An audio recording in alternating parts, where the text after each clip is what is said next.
नमस्कार विद्यार्थियों। बी द्वितीय वर्ष के प्रथम प्रश्न पत्र विश्व की प्रमुख सरकार के बारे में अपन अध्ययन स्विट्जरलैंड का संविधान के बारे में अपन पढ़ चुके हैं। आज अपन अमेरिकी संविधान से पढ़ेंगे।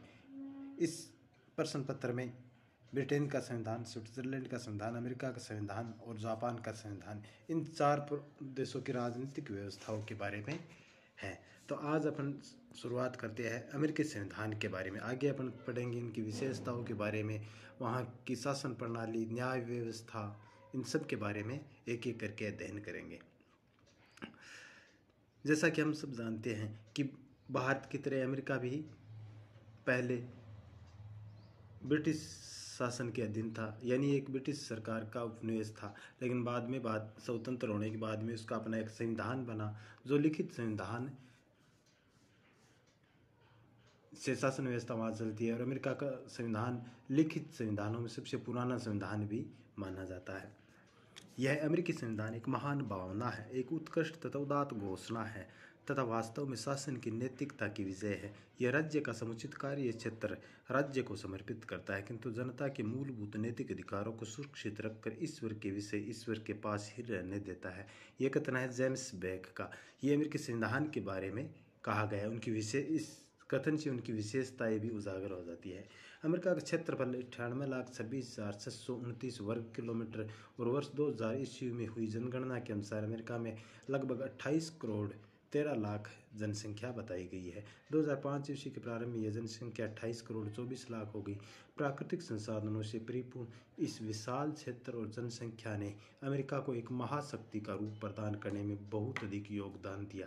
यानी इनके क्षेत्रफल और जनसंख्या को जब हम भारत से तुलना करते हैं तो भारत का क्षेत्रफल अमेरिका से तीसरा हिस्सा ही है और जनसंख्या लगभग 5 गुना ज़्यादा है। तो इससे ये स्पष्ट होता है कि वहाँ अमेरिका में क्षेत्रफल ज़्यादा और जनसंख्या का घनत्व कम होने के कारण और विभिन्न प्रकार के संसाधन होने से अमेरिका आज भी विश्व की एक महाशक्ति के रूप में है। बुनियादी तौर पर अमेरिकी बेशक गोरे लोगों का देश है। 76% जनसंख्या श्वेत लोगों की है, लेकिन यहाँ 2 करोड़ 60 लाख काले वर्ण के व्यक्ति भी है। यह जनसंख्या नाइजीरिया और इथियोपिया को छोड़कर किसी एक अफ्रीकी देश की जनसंख्या से अधिक है। अमेरिका यद्यपि ईसाइयों का देश है, लेकिन यहाँ पर इसराइल से 3 गुना यानी 60 लाख यहूदी है। इसके साथ ही एशिया और निकट पूर्व के बौद्ध, मुसलमान और हिंदुओं की संख्या 10 लाख से अधिक है। 10 लाख के लगभग मूल निवासी है, जिसे इंडियंस कहा जाता है। अमेरिका यद्यपि प्रोटेस्टेंट देश है, लेकिन कैथोलिक संप्रदाय के सदस्यों की संख्या 6 करोड़ है। अमेरिका की प्रमुख भाषा स्पेनी है और 90% लोग इसी भाषा को बोलते हैं। 30 जून 2001 के आंकड़ों के अनुसार यहाँ 143 राष्ट्रों के निवासी अमेरिका में रह रहे हैं। इस प्रकार अमेरिका निश्चित रूप से बहुत विविधताओं वाला देश है। यानी यहाँ जो ऊपर बताई गई है विभिन्न धर्मों के लोग रह रहे हैं। हालांकि यहाँ की भाषा एक ही स्पेनी भाषा बताई गई है, जो लगभग 90% लोग यहाँ बोलते हैं। लेकिन भारत की तरह यहाँ विभिन्न धर्म और संस्कृति के लोग निवास करते हैं। अब संविधान का उदय कैसे हुआ?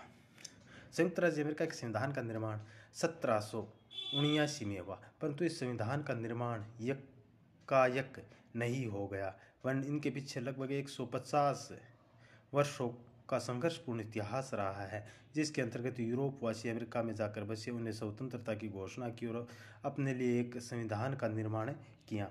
इस प्रकार अमेरिकी संविधान का उदय 4 चरणों में हुआ। औपनिवेशिक युग, स्वतंत्रता की घोषणा, परिसंघ की स्थापना और संविधान का निर्माण। यानी औपनिवेशिक युग जब अमेरिका स्वतंत्र नहीं था, ब्रिटिश सरकार का उपनिवेश था। उसके बाद में 1776 को अमेरिका को स्वतंत्रता मिली, फिर परिसंघ का निर्माण हुआ और फिर संविधान का निर्माण। इस प्रकार 4 चरणों में अमेरिकी संविधान का उदय हुआ।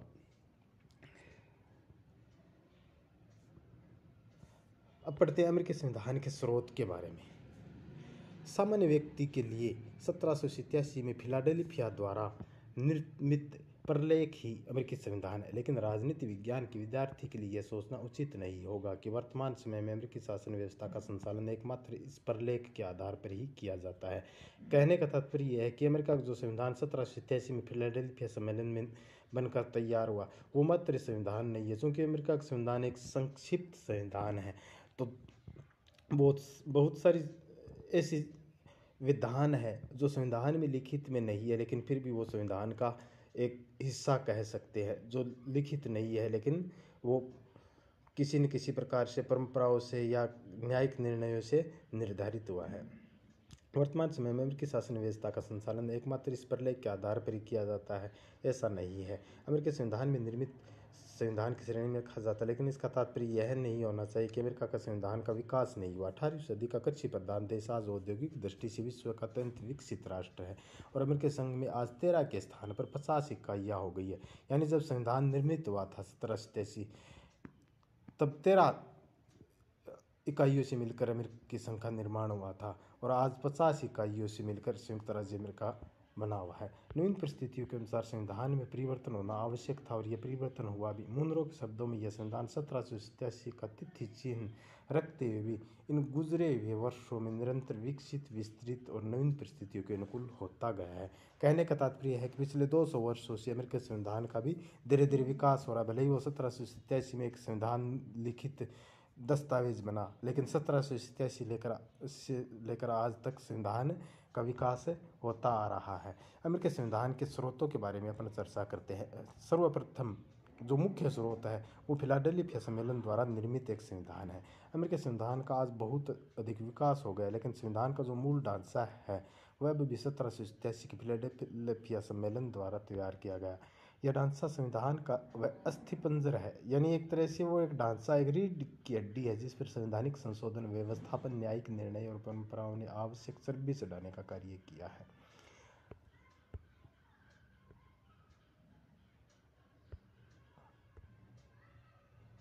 दूसरा है संवैधानिक संशोधन, यानी समय समय पर परिस्थिति के अनुसार संविधान में संशोधन होते हैं। तो अमेरिका में भी हालांकि एक विश्व का सबसे कठोर संविधानों में गिना जाता है, यानी इनके संशोधन की प्रक्रिया वो बड़ी एक विशेष प्रक्रिया है।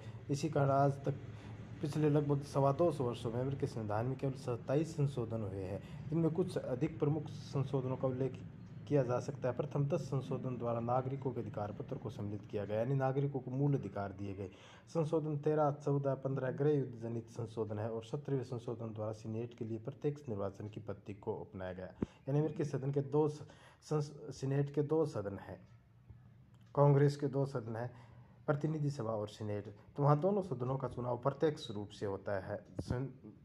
कांग्रेस का जो ऊपरी सदन है सीनेट, उसका भी 19वें संविधान संशोधन द्वारा जो प्रावधान किया गया है निर्वाचन की पद्धति में, वो प्रत्यक्ष यानी जनता द्वारा निर्वाचित होते हैं। 19वें संशोधन द्वारा स्त्रियों के विरुद्ध मताधिकार संबंधी भेदभाव को अंत कर दिया गया, यानी स्त्रियों को भी मताधिकार दे दिया गया 19वें संशोधन द्वारा। और 26वें संशोधन द्वारा मताधिकार की आयु जो पहले 21 वर्ष थी उसको घटाकर 18 वर्ष कर दी गई है। तो इस प्रकार अमेरिकी संविधान में जो संशोधन हुए हैं वो भी अमेरिकी संविधान के स्रोत के रूप में माने जाते हैं। व्यवस्थापन या कांग्रेस अधिवेशन, कांग्रेस वहाँ का कोई राजनीतिक दल नहीं है, बल्कि वहाँ की